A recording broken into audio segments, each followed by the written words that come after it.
د ختیځ زون یو شمېر مدني فعالانو د سوله ییز لاریون په ترڅ کې د مرکزي ادارې څخه غوښتنه وکړه چې د ځنګلونو وهونکي او لرګیو قاچاق کوونکي محاکمه او تر ټولو سخته سزا ورکړي. د ننګرهار ولایت د مرکز جلال آباد ښار په شیرزي لوبغاړي کې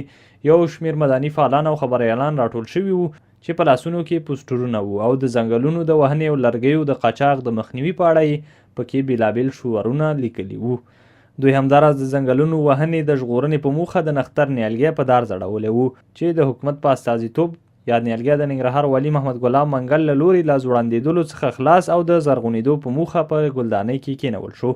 مدني فعالانو د ځنګلونو د ساتنې او د وهنې څخه د ژغورنې په موخه خپل پریکړه لیک هم تر لوستو وروسته سلاکار وزیر او ننګرهار والي محمد ګلاب منګل ته وسپاره. په دغه پریکړه لیک کې د اساسي قانون له مخې له حکومت څخه د ځنګلونو د ساتنې غوښتنه شوې وه. همداراز د کونړ د ځنګلونو څخه په ازاد ډول د لرګیو انتقال په موخه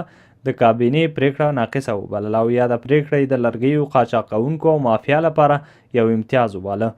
مدني فعالانو همداراز غوښتنه وکړه چې په هیواد په ځانګړې توګه د کونړ د ځنګلونو وهونکي او قاچاق کوونکي محکمې ته وړاندې او تر ټولو سخته سزا ورته ورکړل شي. د حکومت غواړو چې په هیواد او ځانګړې توګه د کونړ د ځنګلونو او لرګیو په وهلو او قاچاق کې ټول لاس لرونکي اشخاص محکمې ته کش کړي او سخته سزا دې ورکړل شي. مدني فعالانو ګواښ وکړ که د کونړ او نورو ځنګلونو د ساتنې او د وهنې د مخنیوي په برخه کې اقدامات ونه شي نو دوی به خپل اعتراضونو ته دوام ورکړي. سلاکار وزیر او ننګرهار والي محمد ګلاب منګل د ختیځې سیمې د مدني فعالانو د دغه حرکت قدرداني وکړ او زیاته یې کړه حکومت د قانون له مخې مکلف دی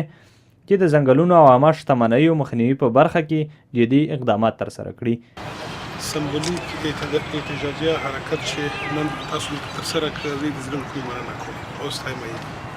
ځکه چې ځنګلونه زموږ ملي شتمني ده او د ملي شتمنیو ساتنه د هر افغان وګړي وجیبه ده او فرض دی او په دې مسؤلیت کې موږ تاسو ټول شامل یو. ښاغلي منګل زیاته کړه چې د کونړ ولایتي ادارې سره یې هم د ځنګلونو د وهلو موضوع شریکه کړې او په اړه یې بشپړ معلومات ترلاسه کړي. هغه وویل مرکزي اداره باید د ځنګلونو وهلو او لرګیو قاچاق په مخنیوي کې اجرات ترسره کړي او ډاډ ورکړ چې د یادو مدني فعالانو پریکړه لیک به تر ولسمشرۍ ماڼۍ، سیمه ییزو ارګانونو، خپلواکې ادارې او نورو ادارو پورې ورسوي.